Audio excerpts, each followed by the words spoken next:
welcome everybody. Thank you very much for joining us. Nearly 70 of you are with us. Really good news. I hope you're having a good day.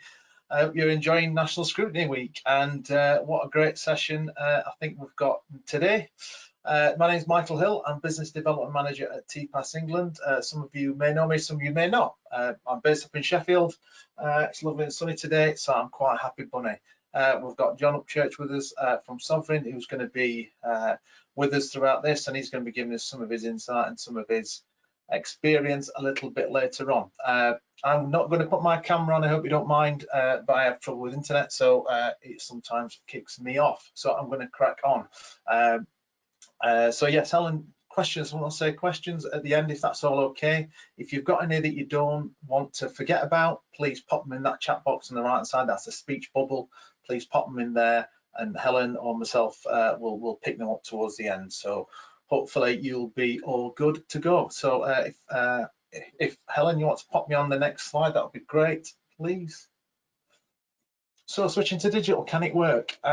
Yes, of course it can. I think if you don't mind me saying that, I'm quite firm on things like this. I'm a big believer in if you believe something that can be achieved, then it can be done. So it's about confidence and commitment, I think. And I think what this pandemic has shown us is that we can do quite a lot of things that we didn't perhaps believe we could do before, and whether that's going to be for forever, then we'll have to see, and that's hopefully what we will tease out today. And maybe you'll have some questions, or we can talk about that a little bit later on. But yes, it can. And I think we heard yesterday, if you saw the session with Clive Betts yesterday, Clive was chatting about you know, their process doing things digitally as well. Which, so if government can do it, and sometimes we might think they are a little bit behind the times sometimes. So if they can do it, I'm sure we can. And I think we're going to see some great examples. Yes. Michael, I'm really sorry to interrupt. We've just had someone in the chat who says, can you just speak a little slower? Slower? It's that Sheffield accent. You're just running away with it. So if you can just speak a little slower, because they're hard of hearing. So, I mean, everybody will get a recording afterwards, so you can watch it at your own leisure. But yeah, so I've just thought I'd raise that with you. Sorry, thank you. That's all okay. I must admit, thank you for saying that. However, I've not seen that on the chat, so I've missed that. But yes, I do speak a bit quick. I do apologise. So yes, I don't know what you missed, but yes. So, but I think we can go digital. I think what we've got to try and do is we've got to get some things, get our ducks in a row. I hope you don't mind me sort of saying that's a phrase I like to use quite a lot. We can't wait until. But we can't wait until we get everything perfect. I think for us, we need to consider some of the issues that going digital will bring us, and I think that's what we're going to try and tease out a little bit today. So yes, we're going to be around about an hour. So hopefully we will get to some things that you've been chatting, thinking about, and we'll crack on. So Ellen, do you want to pop me on the next one, please? So quickly, just going through the agenda, which is this is what I hope you signed up to listen to and get engaged with. I'm going to go through these things in this next hour. So we're going to talk about some of the issues with switching to digital, because we're going to have to accept that to do something, there are some things that we're going to have to cover. There are going to be some things that we have to consider, things that we're going to have to change. We're going to we have to look at some of the challenges that switching to digital is going to present us all. But equally, once we've done those two, we need to really build on what the opportunities are, because that's where everything leads to, and that's where we'll start to build in some of that confidence that we can move ahead with something like this.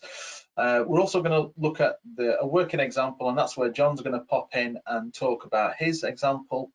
Then we're going to talk about what Tpas can do, and then the last part of the session, we're going to leave about 15 or 20 minutes for you guys to pop in your questions. So that's where we're at today. So yeah, Helen, if that's okay.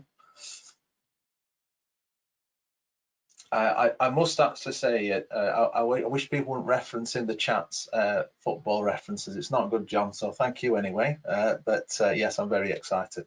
So switching to digital, yeah, the issues, buy-in.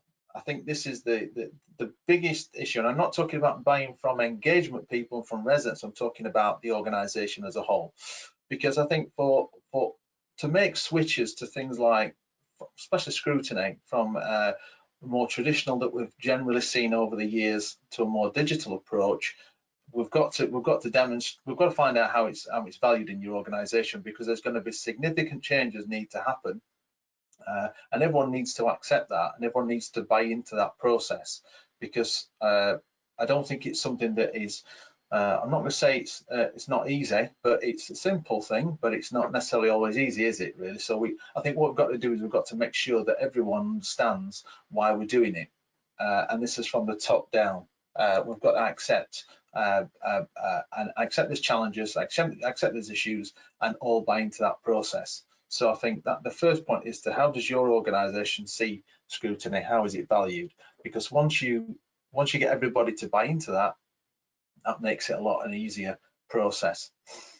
Tech is the next thing that I think will present an issue to us. For who's got the right tech to be able to engage digitally?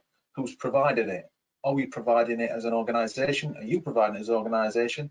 Who's supporting that tech? So, you know, it's okay us going down the road of saying we're going to go digital, but if we haven't got people who have got tech, haven't got the equipment, haven't got tablets and laptops, and they're doing it off phones and things like that, is that really a good experience for those people? Are they going to be able to engage properly in it? I don't know. So it's something that we have to consider. So that's one of the issues. Accessibility is another one. You know, how are our scrutineers or our potential scrutineers going to access the internet? So I'm sat here with broadband internet. You may be where you are, but not everyone's got stable broadband. Mine definitely isn't, but also was paying for it. So if we're going to be expecting people to switch to digital, then we're going to have to consider who's going to be paying the bill. Are we as an organisation going to do it? Are we going to support that? And so this is where this buying comes in. So again, it's okay saying we're going to do it, but if we don't have these things in place, we don't support them, then how are we going to realistically demonstrate that we are being inclusive, really? And also, I think we have to accept that one of the issues is it's different. It's not how we've done it before. So there's a lot of, you know, I said earlier about knocking the nail in and getting on with stuff. Yeah, that's great, but we're going to have to perhaps, you know, evolve at times. We need to adapt, we need to adjust, we need to consider all the challenges that are going to be presented to our potential scrutineers. So we're all going to have to accept that things are different, and I think it's that evolution of our processes and our ways of engaging with residents that is going to present us some of those issues. So I think if we can pop onto the next one, Ellen, that'd be great, because I want to look at what the challenges are. So again, it's okay having all the buy-in, it's okay having the tech, it's okay providing the accessibility, but what about the skills to support our scrutineers and potential scrutineers? Because that's the next challenge, isn't it? You know, we've seen that in this last few months, that although we've found lots of people are engaging digitally, and it's been a tremendous upward learning curve for a hell of a lot of people, there's still a lot of support needed for our scrutineers, especially when you go into a scrutiny. It's okay getting involved in a webinar and watching, but then when you're starting to engage and on a platform style, and I think that's when it starts to become a little bit different. So it's about what support are we doing, and again, potentially doing some of that at a distance. So what does that really look like? Recruitment, have we actually got people who want to be involved? So it's great with us sat here going, yeah, what's the switch to digital? Can we do it? But is there other people out there who want to do that, especially around scrutiny? Scrutiny being, you know, for some people may be a bit of a niche market in terms of engaging people. So, so what have we got people that want to be involved? Where's the rationale? Where's the business case for that? And then I think this is a real interesting one, because okay, we're buying from the organization. Yes, we've got the tech. Yes, we've trained people, and I'm talking about residents here, and we've recruited some people. But how are we as an organization fitting in with the potential needs of those scrutineers? Because if we are going to recruit a different group of people who might not have been involved before, potentially, because that's what might happen by going digital, what about if that engagement is needed out of normal office hours? Are we as an organisation happy and comfortable with that? And again, I'm not talking necessarily about engagement people, because they're used to sort of operating outside of normal core office hours, 9 to 5 type things. But what about other people who might be supporting scrutiny? What about lettings people? What about repairs people? What about development people? What about finance? So what happens if your scrutiny project is meeting out of hours? How are we going to fit in with that? So that's a real challenge, because that's different, isn't it? And then the last challenge there is momentum. How do we really keep this all real in this virtual world? Because I don't know about you, it's quite a bizarre world we're living in at the moment. It seems quite fun and exciting. It's like going to the first destination we've never been to on holiday. It's all quite exciting, but you go again and it starts to become tedious. So how do you keep it live? How do you keep it active?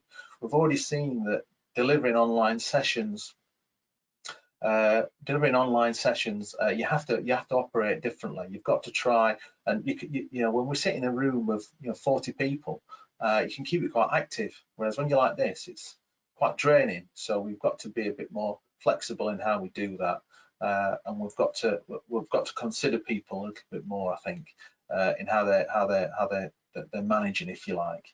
So yeah, so maybe some shorter sessions, maybe more focused sessions, maybe being a bit more condensed in what we're doing, and trying to sometimes break out of whole group sessions might help keep momentum going, in terms of not getting everyone in one chat room, if you like, for want of a better phrase, trying to operate together as a whole group. So that's a bit of a challenge. I think we'll move on to the opportunities, Ellen, if that's okay, because I think one of the things that I think you will all agree with, I hope, is that one of the biggest opportunities is bringing different people in. That fresh blood. I hate to use that phrase. It sounds like we're sort of deriding the people who have always been around in scrutiny, and I'm not trying to do that in any way, shape, or form. It's just that we all know that whatever activity we're doing, as soon as you get new people involved, you inevitably bring new ideas, new challenges, new perspectives, and that's always good. It's always good. So that's one of the biggest opportunities that this brings around. But I think one that to me is perhaps, it's really interesting, because as I started thinking about doing this session, I started thinking of this next point, this one about inclusivity. And we always, I like to think that in housing, I think we try to be as inclusive as possible, but in some ways, when we've operated generally, I've been doing engagement 20 years, and I think over that time, we always talked about trying to be inclusive. But realistically, when we work in our 9 to 5 sort of bubble of housing, it's quite exclusive, really, because there's a whole group of people that are not able to engage with us. People who work, carers, people, children, people who, if you geographically spread an organisation, that is a real challenge. If you've got to get people on buses and trains and trams and taxis. So by doing it digital, we have this chance to engage this much wider audience, don't we? So we actually become a bit more inclusive, and people who wouldn't have been involved before. It's a tremendous opportunity to start pulling them in. But again, this goes back to that challenge before, of making sure that we can get everybody engaged in that. So, but the next one there is value for money. So reducing travel time. It's really interesting. one of the organisations I was with a couple of years ago, we had a national organisation, people travelling several hundred miles to turn up to scrutiny meetings. The cost for those sessions, I hate to put a figure on it, but it was probably around £2,000 a session over a 2 days period. You got people travelling from all over the place on trains and, like I said, taxis and buses. We'll take 2 days out of people's lives. You know, it's a hell of a long time and a hell of a lot of commitment from people. And when we start looking at these behaviours and activities, you know, start thinking about, really, are these providing us value for money as an organisation, as individuals too? You know, also we're taking a lot of time out of people's lives. I think one of the other opportunities that I think this provides us is to produce that element of variety. So, you know, engagement, if you're an engagement aficionado or you're just engaged new, you'll know that, you know, you can't just adopt one approach. So what having digital engagement around scrutiny does is it allows you to provide that extra different element and that it helps support your other engagement activities. So you're coming at it from different angles. So there's a tremendous opportunity to breed and bring in those different perspectives. So I think you're getting a real bonus in terms of opportunities, and I think that's what we need to start thinking about. I don't want to labour too much on issues and challenges, but I definitely want to focus on these, because if we can try to build on these opportunities and these positives from it, then we can start to build in that buy-in and that commitment that we talked about earlier, which then helps you get all the support for tech and training and all the other elements that help bring these things together. I think we can just pop on to the next slide, Helen, because I think what we've got now is an opportunity for me to go quiet for a while and allow John Upchurch from Sovereign to talk you through his story. And I think what you're going to perhaps hear is someone who's knocked a nail in and is accepting that there's changes and adaptations that needs to happen. So, John, if you're unmuted, you are free to go where you wish for the next 15-20 minutes. How's that? Thank you. Yeah, that's great, Michael. Thank you very much. And yeah, I feel a bit spurious being here today, because our journey hasn't been one that we planned and sort of plotted out in any great detail. It was sort of forced on us for obvious reasons, which we'll come to and you'll see. But thank you for inviting me to tell my story about digital engagement. I'm going to start by telling you a bit about me and a bit about Sovereign. I've been with Sovereign in its various forms and names for 11 years now. So I started off in a small housing association, which then merged with another one. And it's the story of all our lives, isn't it, as professionals within housing associations. They've all got bigger over the last few years, and the same has happened to the one that I work for. So we've now got 58,000 homes. So if we can move on to the next slide, Helen, please.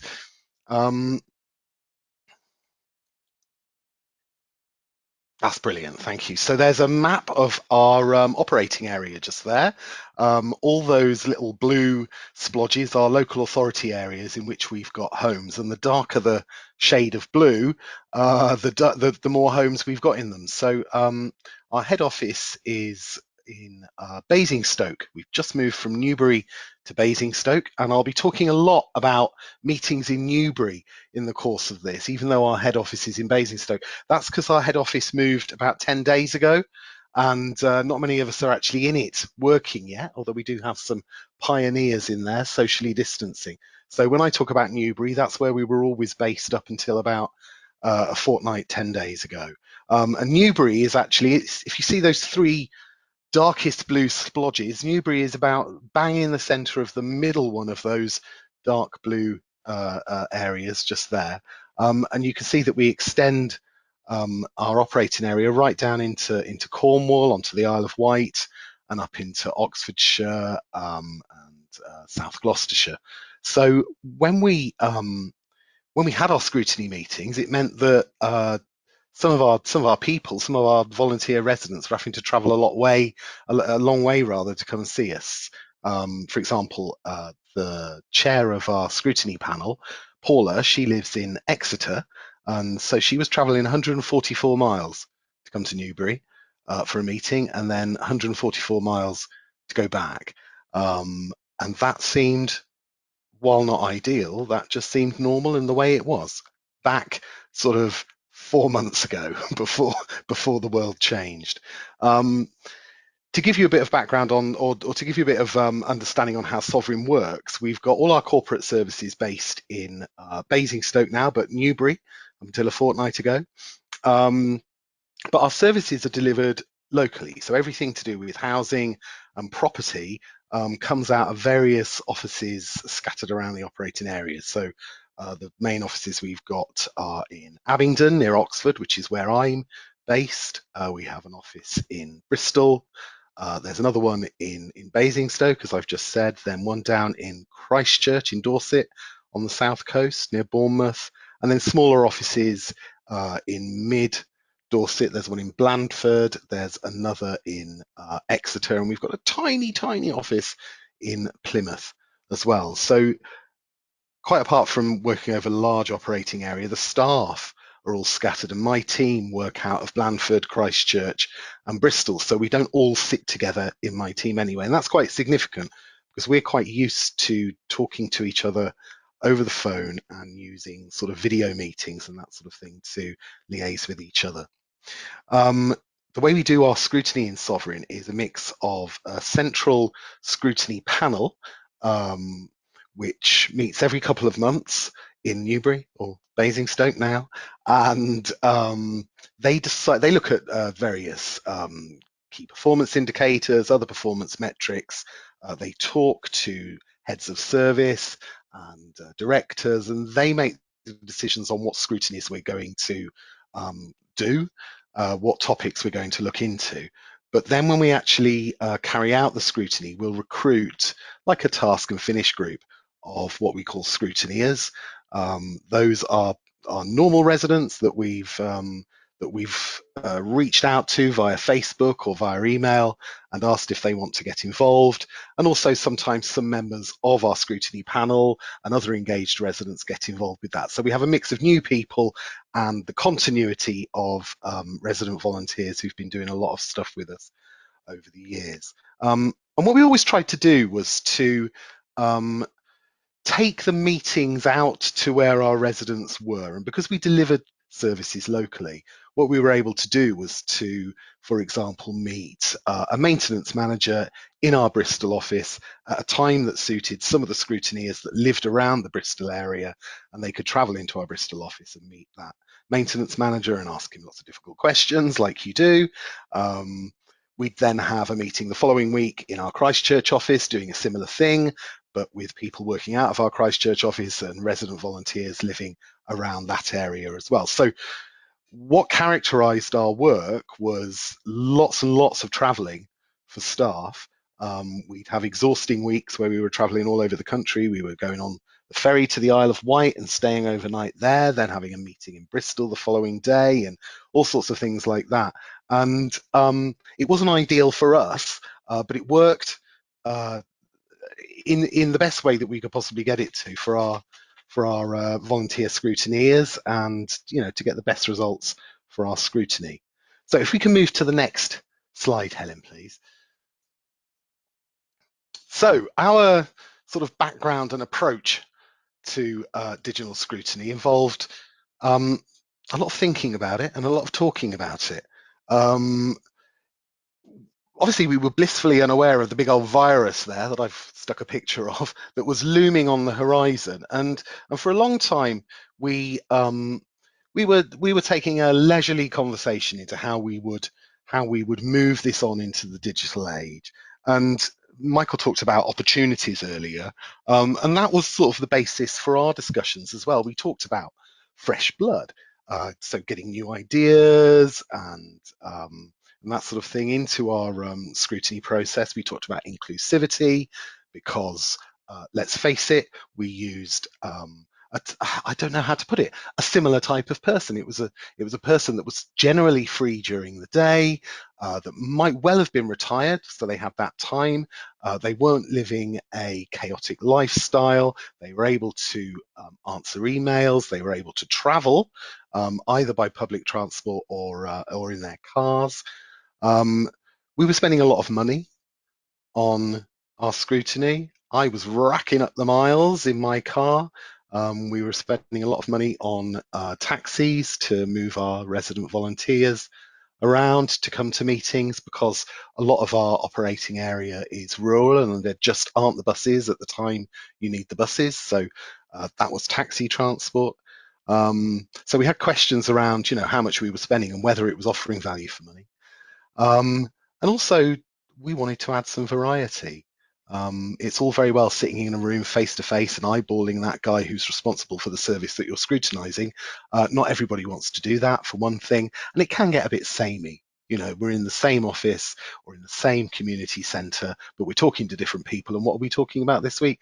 It's the same sort of format. So we wanted to spice it up and add some variety. So we had conversations around incentivization. So how do we get a bigger wedge, if you like, portion or proportion of our residents to engage with us digitally, that is? Do we incentivize people to do that? Do we have a points system? Do we just give them a voucher for joining in? And how much is that voucher worth? Where can they spend it? Is that the right thing to do? Does that skew any feedback that we get from those scrutineers? All sorts of questions around that. We looked at what other housing associations were doing. We looked at what external businesses were doing, like Tesco's or IKEA or places like that. We were talking about, there's lots of talking. We were talking about digital platforms. So lots of housing associations now use a sort of digital forum to engage their residents. We were thinking about how we might do that. We were talking about, if we were to do digital stuff, did people have the right technology? So, lots of discussion and lots of problems being formulated in our minds, and not many solutions, must be said. We did take some baby steps towards doing things remotely. So, for example, we'd set our scrutineers homework, jokingly called homework, so they could do document reviews at home. They could do sort of benchmarking exercises where they do research online. And, as people who are involved in scrutiny, you will have all done that. So it was only a small step forward for us, and it hardly revolutionary. And then we decided we wanted to do some video meetings. And the only way you could achieve that at the time, so we thought, was by getting people into offices using big screens in our various offices, and having a group of people in one office talking to a group of people in another office. We used Skype for that. And while the technology worked, the meetings themselves were really chaotic, and they didn't work because people couldn't hear, people couldn't see properly because they were sharing a screen, albeit a large one. The staff found it difficult to engage, and it was sort of unsatisfactory. So we went back to our thinking phase again, and there we were, blissfully unaware, thinking and planning for the future, and then COVID struck and we were locked down. And that changed everything, and it changed everything for everybody in the industry, I think, in all aspects of it, but certainly for scrutiny. So if we can go on to the next slide, Helen.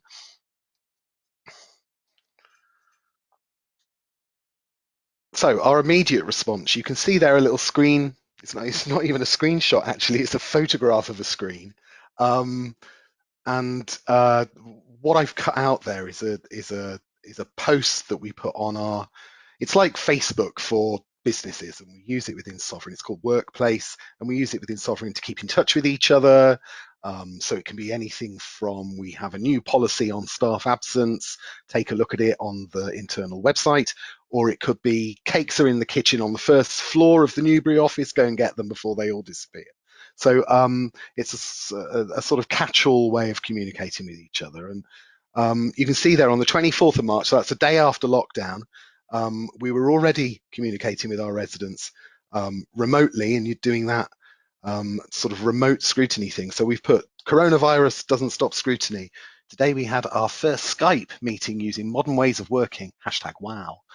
Both staff and resident scrutineers joined and it worked perfectly. This is an example of Sovereign's values, especially being adaptable and driving to deliver. At the meeting were a number of staff and they both gave excellent insights into how the planned programme is delivered in the South. Thanks guys, we really appreciate it. So what that is basically is our first foray, if you like, into a digital approach to scrutiny. Totally not planned, totally forced on us by the virus, but I think that has been an absolute blessing to Sovereign because it stopped us thinking about things and made us actually do something about it. We were right in the middle of a scrutiny project where we were looking at our cyclical repairs. So basically, we were asking ourselves the question, why do some of our customers refuse when we, or not give us access to their home when we offer them a new kitchen or bathroom or windows? We had a 15% refusal rate, and it was one of those things where you think, well, hang on, I've just offered you a new kitchen.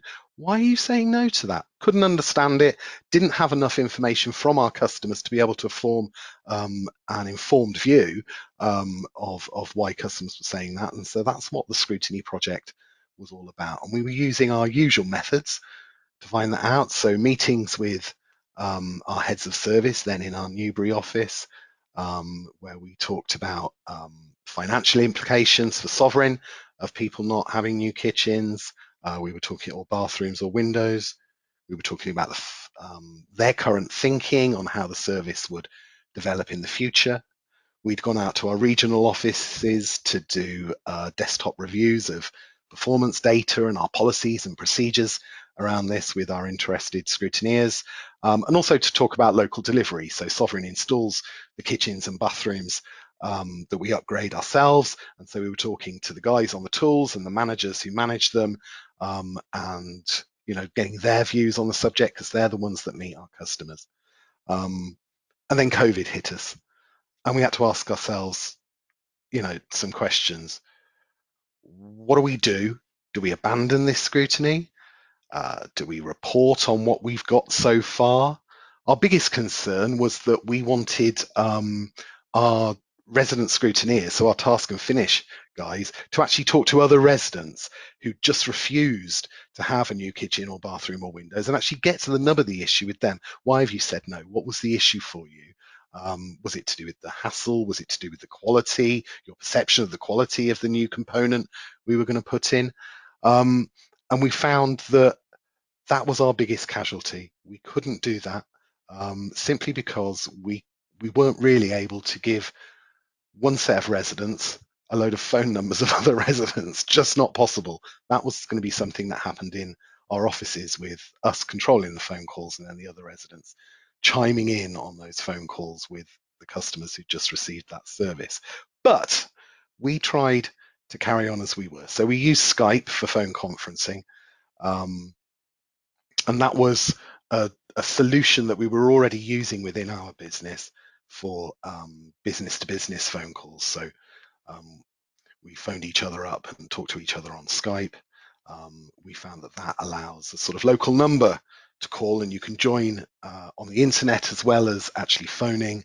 And so we rolled that out to the residents who were already involved with the scrutiny, and found that they were actually really, really keen to carry on the scrutiny and to do it that way over the phone. And it worked, but it wasn't ideal. I mean, one thing I should say actually is even though they were using their phones, nobody was interested in being reimbursed for phone calls or anything like that. Nobody wanted any reimbursement, no matter how many times we offered it. So there's something to think about there.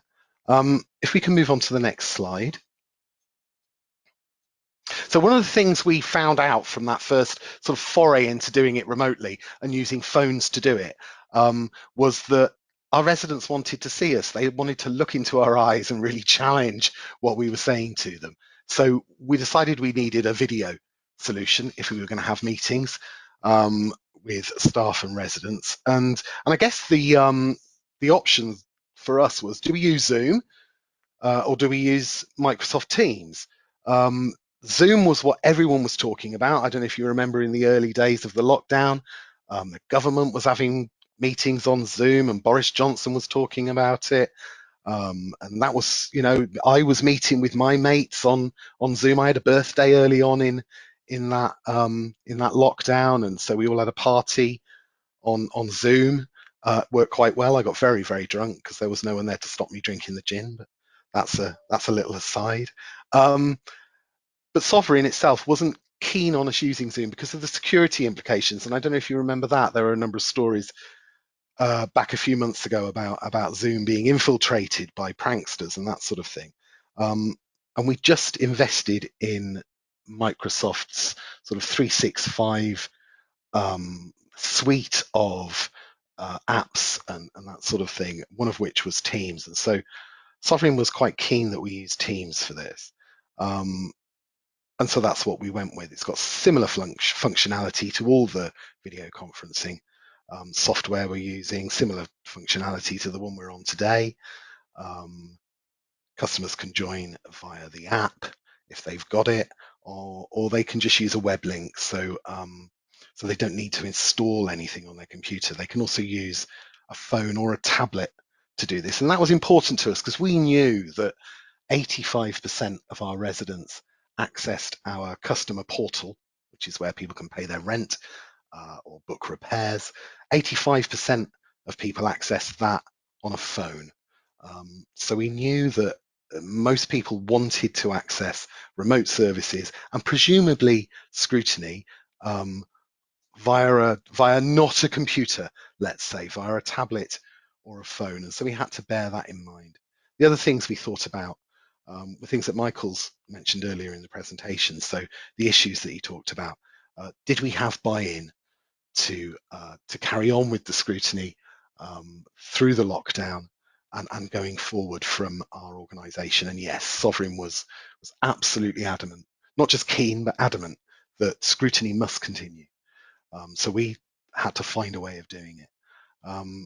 Did we have the right technology, and did our resident volunteers have the right technology? Well, the people on our standing groups, they all have iPads. So they were able to access Teams and our meetings through their iPads. Many of them also had laptops and things at home. And one thing I should say here is that one of the decisions we made early on for carrying on with scrutiny, and certainly in the first sort of instance, was let's not go out and recruit fresh volunteers, fresh scrutineers who we've never met before. Let's stick to the people that we already know, that we've already got a relationship with, that we can phone up and talk through without having to define all our terms and explain exactly what we mean about every single thing. So we kept to the people that we know, we kept to our regular volunteers, and we were able then to have phone calls with them about what technology they had, their ability to access Teams and video conferencing meetings. And we made some effort to provide people with tech if they didn't have it. So we have a group of people that we work with here in Sovereign who are called employment and training advisors. And one of their jobs is to get people ready for employment. And what they can do is they can access laptops and send them out to our residents. So we engaged with that team of people and got a couple of laptops sent out to regular volunteers for us who would only be able to access our video conferencing via their phone. And so then they had a laptop that they were able to do it on bigger screen. It was easier. But what we didn't do was go too overboard with the technology. Now I'm gonna read out a little text we got from one of our engaged residents. We'd sent her a little text saying, do you want a headset? Because one of the problems, and this is why we've all got our microphones on mute now, is that background noise then plays out of people's speakers on their phone or their laptop, and it sort of creates that feedback sort of thing where you get this horrible echoey howl around sort of sound. And so one thing we were keen on was avoiding that by people using headsets or little earphones and that sort of thing. And we texted one of our residents to say, do you want some of these earphones? We'll send them out to you. And she sent this text back. It's quite funny. She said, dear Hope, and Hope is the name of my colleague who texted her. As you know, I'm always on my own. And with hearing aids, glasses, and now due to COVID, long hair and Alice band, I really don't need anything more around my ears. Can you imagine? This has not happened yet, but can you imagine the chaos as I walk out of the shops trying to remove my face mask without everything else dropping to the ground? My glasses fall off, my foot stamps on them while I'm trying to retrieve the hearing aid, my hair falls onto my face as the Alice band does a slow and graceful slide to the ground. Keys fall out of my pocket, but hey, without glasses I can't drive, so it's an 8-mile trek home on foot in my usual high heels. I could go on, but let's just say any more clobber would be tempting fate. Trust your day is fun. Love from Pat. And so that sort of drove home the fact that a lot of our residents, and I guess a lot of the residents, all over the piece, are fairly well equipped when it comes to this sort of thing. So it shouldn't be a block to investigating, but what you do have to investigating whether they're interested in taking part in digital scrutiny. But one thing I would say is that you do have to just make sure that that is the case and that people do have the tech, but it shouldn't be a blockage to sort of carrying on with it. Michael also talked about accessibility. We've had no issues around people not being able to get online yet. Anything that has proved a blockage to people, we've sort of solved on a case-by-case basis, really. We started having informal meetings, so just get-togethers where everybody would be learning how to use Teams, playing with it, getting frustrated with it, saying it's not the same as a face-to-face meeting. People were speaking over each other. There's that delay, isn't there, where you speak and then it's a bit like a satellite link. There's a little delay while everybody else gets to listen to it. And so that created sort of gaps where people would jump in. We had the typical thing every day of our lives now on where someone's on mute. You're on mute, we're all shouting. And we had the feedback issue that I've talked about from microphones and speakers. So we put in place some sort of individual and group coaching, and that took lots and lots of time for us to organise. We didn't do very much formal training, just one formal training session, and we can repeat that as and when people are available. But even that was more of a practice on the practicalities of using Microsoft Teams. And then we spent quite a lot of time on etiquette and habits. So I'll go back to that "you're on mute" thing. It takes a long time for people to remember to unmute their microphone, a long time for people to remember to turn their camera on and turn their camera off. The thing for us actually in Sovereign was the raise your hand. So if you wanted to speak, there's a function on all these platforms to raise a hand or just poke someone to say I want to speak, and that took everybody actually a long time to get used to, and then the function would disappear, so they thought from their tablet and they couldn't do it, so they were waving their hand in front of the screen. And I think all I'll say around that is you have to stay really relaxed and treat it all as a problem that can be overcome, but something that's quite funny at the time because nobody can help it. So if you move just onto my last slide, which I'll rattle through, and there we all are. That's me and my team having some fun on Teams there with different backgrounds. So for my top tips on moving to digital scrutiny, I'd say embrace the change. We'd probably still be talking about it if it wasn't for COVID-19. The meetings are easier to arrange. We don't have to find a venue and everybody's availability and for it to be near our scrutineers anymore. We can put the meetings in whenever is convenient for people, and we don't have to worry that people can get to them because they're just doing it from the comfort of their own home. Our next step actually is to start thinking about out of hours meetings and how we'll and the desire within Sovereign for people to stay on and work out of hours so that they can be scrutinised by residents that can't do it during the day. More residents can interact with more staff this way. There's many pluses to doing scrutiny digitally. The next one I'd say is get help with the tech.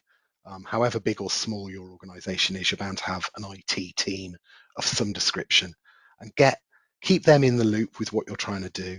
Ask them if they can help you. No one's going to have time to spend on this just at your request. So get some sponsorship from someone high up in the organization, get them to understand what you want to do, and get them to lean on people, so that your desire for help moving to a digital scrutiny sort of setup is supported, and support your residents as well. So for us, that meant lots of individual training, or coaching, I should say, and conversations with them. It's for equipment, it's a case of don't panic about everybody having the right equipment, but also bear it in mind. We were surprised at how many of our residents were completely set up for this and could just go with it immediately.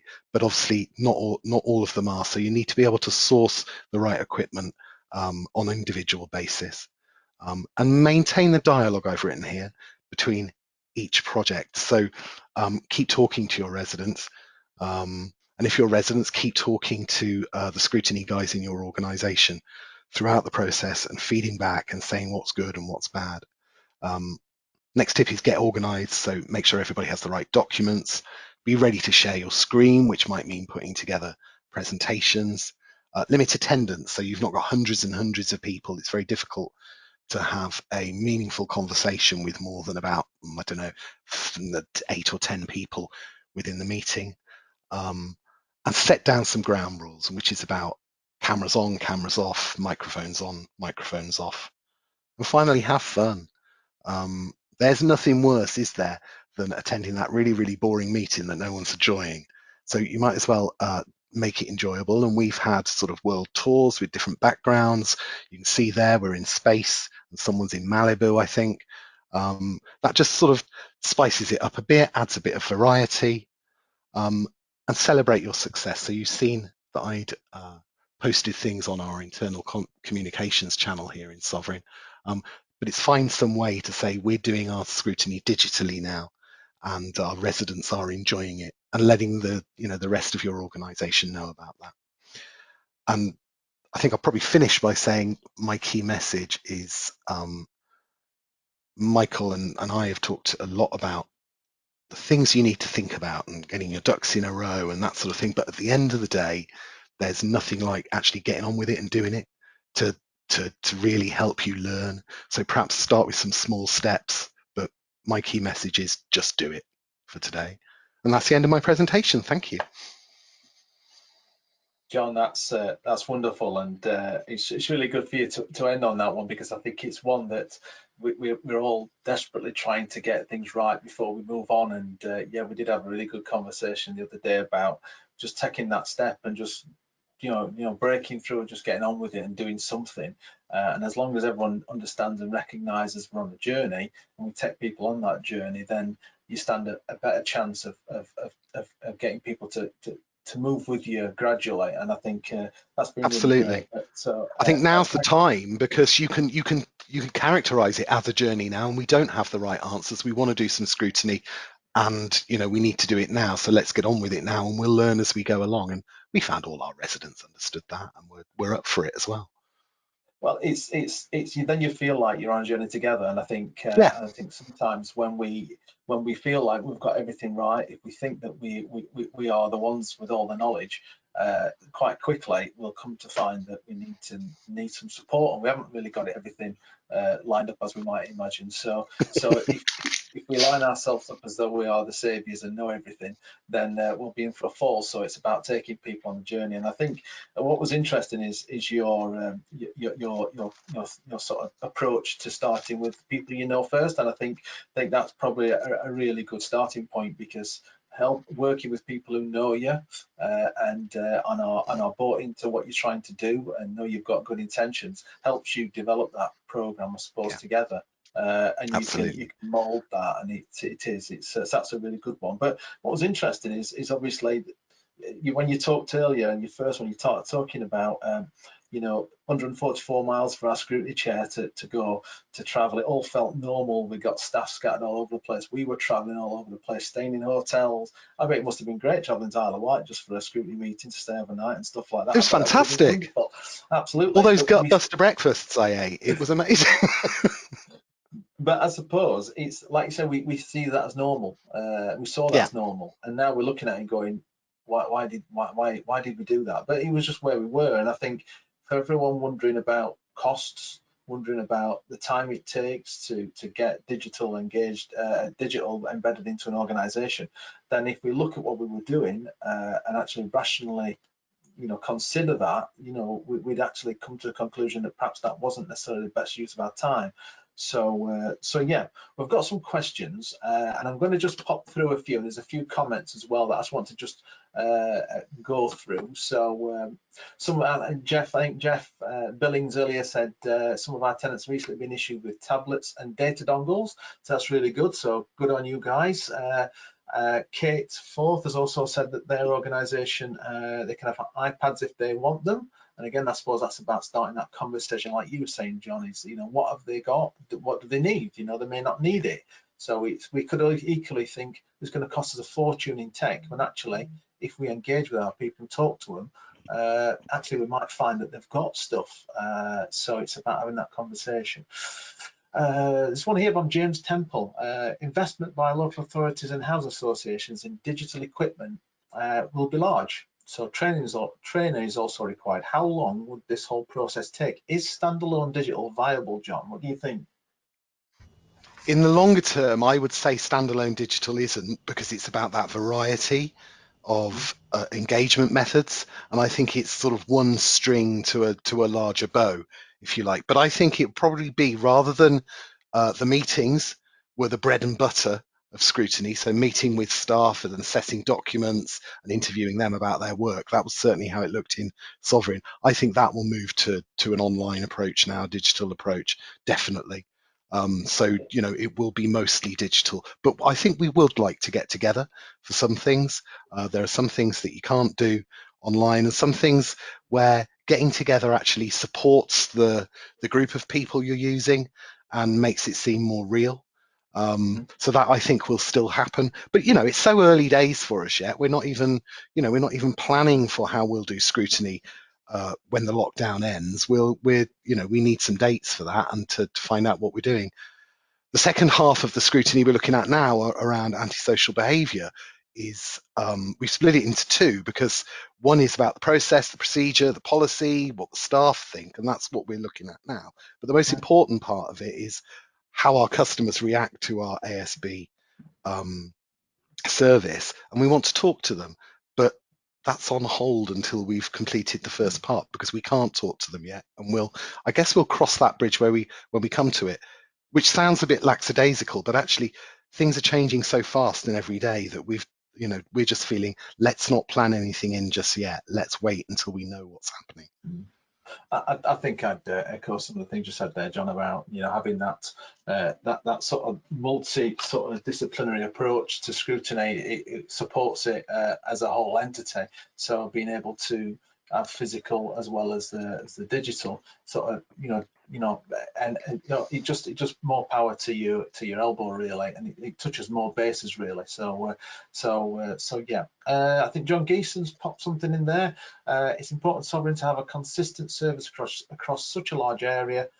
Is it important, to Sovereign to have a consistent service across such a large area, or is it more important to recognise the different needs of residents based on where people live? Does digital engagement help or hinder this? It is important for Sovereign to have a consistent service across all of its operating areas, and because we're an amalgamation, I mean, we're one organisation, but we're an amalgamation of legacy organisations. It's one of our, I won't say constant battles, but it's something we're always working at, to make sure that things are done in the same way across all areas. And so going out to local offices, as we did, to find out how the guys in this office did it compared to the guys in another office, was really, really valuable to the heads of service back in our office in Newbury, because they can't see that when they're sat there in Newbury, and we were revealing an awful lot of difference in delivery, if you like. Not difference in the actual service that was offered, but it was just sort of offered in a different way, and that's a lot of that has been ironed out due to us. And so we can continue with that digitally now, because we'll actually get those people into a room, or a virtual room, if you like, a digital room, all at the same time. And so actually that will speed up, I would say. No, that's really good, and actually the point you made earlier about the first foray into sort of digital engagement, almost with the big screens in offices and things like that. I know I've taken part in them, and they were probably the worst ones I've ever been involved in. These feel a lot more intuitive and a bit more. You feel a bit more engaged in the process. So especially when a little camera used to spin around and point at you, it always makes you feel really quite conscious. Yeah. Yeah. Debbie Sims popped a question in there. Did you consult with residents when you thought about moving across to digital rather than the more, and she's put old-fashioned in inverted commas way of doing it. I know what you mean, Debbie. So I suppose it's one of these things where it was forced upon us, and I would imagine some of it was forced upon you guys. But originally, that process of moving across, was that something that you took residents on a journey with? I don't think we're ever at that stage, to be honest. The office to office sort of video meetings were set up sort of on an ad hoc basis within Scrutiny projects, and we got the agreement of all the volunteers that were working for us on that particular project. But we hadn't ever reached the stage, because we were still talking about the problems, the issues, the challenges, of being able to present something for wider consultation to our residents to say, this is how we're thinking of doing it going forward. And so COVID sort of forced our hand, really, and we just asked everybody who was involved in the current project, do you want to move over to doing it on the phone? They were all like, yeah, absolutely. And so that's what we did. I think a wider engagement project with consulting residents on how we move forward, that's sort of for the future, when we've got more of our ducks in a row about what it's going to look like next year, for example. No, I think that's a fair point. Just a quick one from Val has popped in. How many people have you got in your main group, and how many in task and finish? So there's 8 on the main group, and they're the ones who decide.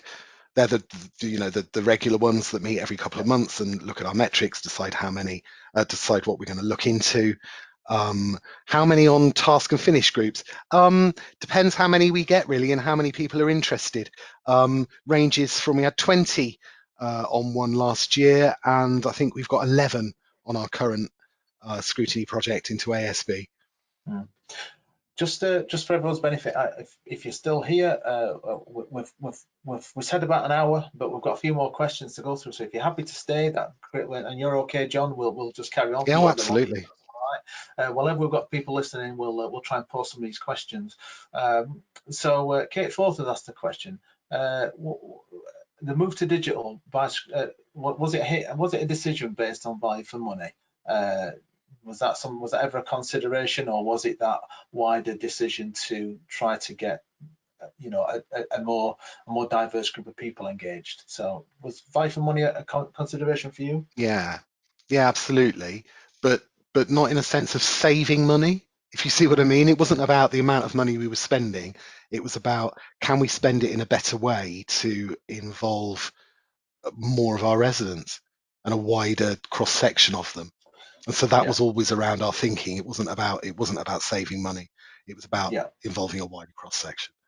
And Debbie's popped a question in there about in terms of residents on your group, and also thinking about the task and finish groups. Do you tend to generally get a good range of ages and demographics and geography? Do you tend to get that? It's fairly good, but it could be better. And I think this digital thing will allow a wider range and interest a wider demographic range of people to take part. So I would say it was fairly diverse, but it wasn't as diverse as it could be.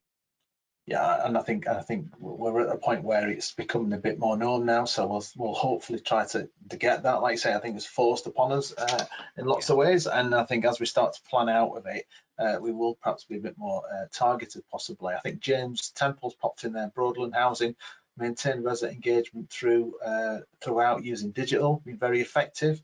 Digital has allowed access to a larger resident demographics. So there's obviously an example there from James at Broadland that they're demonstrating that they have been able to reach out. Kate Fort's asking the $64 million, $1,000, whatever it is, question: will we ever go back to face-to-face meetings? I think John's said earlier, and I would say that I don't think that's I don't think that's out of the question. I don't think that's in the question. I think definitely, but it's about having a mixed approach to it. I think whether we'll go back face to face completely, and I think with that horse has bolted now, and I'd like to think that we would embrace where we are now, because I think a question that somebody posed a little bit earlier about how long do you think it would have taken as if COVID hadn't happened? Interesting. I don't think we're talking in months. I think we're Goodness talking in only probably knows. years. Yes. Yeah, I would say. Because yeah, it's quite interesting that we seem to have moved so quickly when we've had to. So it's really good. Can I just point out a question here from John Geisen, is it? Who said, using digital, would your residents be able to meet on their own if they wanted to? Yeah, the answer to that is yes, and they now do. They never did. They were able to use Yammer before, but it was a bit, I think they found Yammer to be a bit clunky and weren't very keen on it. They obviously had each other's phone numbers and email addresses, so they could have made a big effort to sort of have that conversation amongst themselves, but it was difficult, you know, and it was laborious to do so. But I think teams, now that they know how to use that and they can all set up the meetings, yeah, they are meeting without us and they are discussing things, and they do come to our scrutiny meetings now with sort of lists of questions that they've all looked at beforehand. So it's actually increasing the quality of our scrutiny, to be honest. I think it's a really good point you make, and it's really interesting because that was going to be the next one I was going to post to you, actually, John, because I think that's the beauty of being able to connect people, and one of the things that we doing at Tpas is using workplace that you talked about earlier, in getting people to talk to each other and build the knowledge, build the skills amongst their own group and their own sort of peer group, and that is a tremendous opportunity to and I've always been really quite excited when people come and ask me questions that I didn't think they were going to ask me, because they've been chatting to other people, and sort of people sort of chatting to each other, going to sessions where they're getting different perspectives is a really good one. Debbie Sims has popped a question there. How do you get information out to them in anticipation of meetings to scrutinise? They're using Yammer, and you've just mentioned Yammer yourself, and have Teams meeting to bring together. So how are you doing that, John? Are you using, what are you using? Mix of Teams, email, even.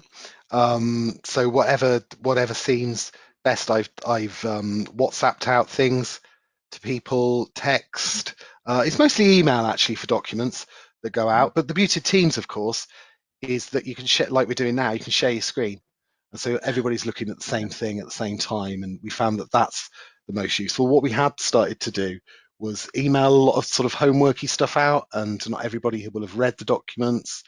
And so what we do now is we put in sort of little pre-meetings to go through everything, and little sort of mop-up, catch-up meetings after the main sort of scrutiny meeting to sort of go through what they learn and that sort of thing. And that's much easier to do because people are just sat at home rather than having to come out to a meeting room to do it. So we found that we can increase the frequency of that. Good stuff. Kirsten de Kiza, I hope I pronounced your name right. In the previous webinar, it suggested that tenants and residents have ownership of the scrutiny process rather than the landlord organising it. I don't know what you mean in terms of organising, Kirsten, but if you mean around taking control of the process, then we would definitely suggest that tenants and residents do take control of the scrutiny process for it to be independent. I don't mean that the organisation can't get involved with them and support them and make suggestions, but in terms of owning it and having true independence, I think I'll take this one myself to say, absolutely, residents should be driving that agenda.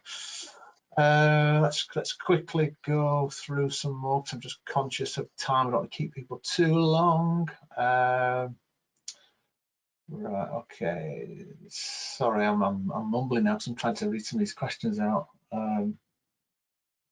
There was this question earlier, John, about any GDPR issues. Have you found any GDPR issues? No, the one that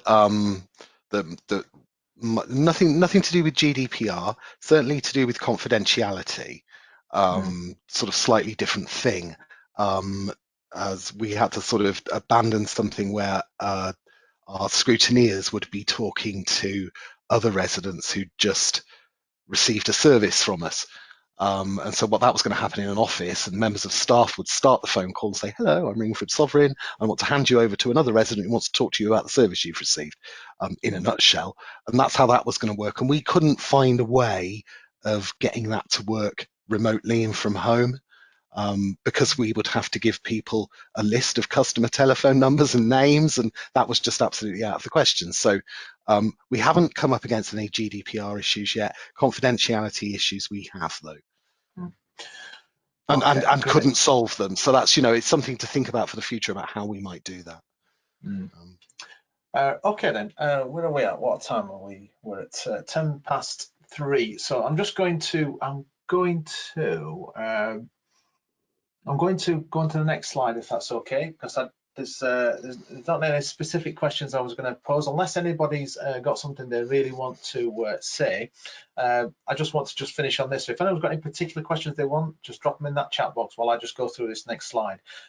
So I think what I just wanted to demonstrate is what we can do to help Tpas as an organisation, and these are just some things that we can do, and we only know what we know. So one of the things that helps us develop as an organization and provide the services that you guys are looking for out there to support you on your tenant engagement journey is by telling us what you need. So one of the things that we're really, what's been really good in this last 12 months, actually, it's been really useful in the pandemic, is following on from the National Scrutiny Conference last December, we launched a 10 National Scrutiny Network on Workplace, which was a real useful forum for residents to chat to each other, to share experiences, ask questions, and just generally, feel that they've got somebody else they can talk to that's not necessarily their landlord. It's a really good sounding board for them, some really good stuff. We've got about 60 residents on that at the minute. If you're a resident and not on it, contact us through the info at Tpas. We can get you on that. If you're a staff member and got residents that aren't on that, get in touch with us, let us know.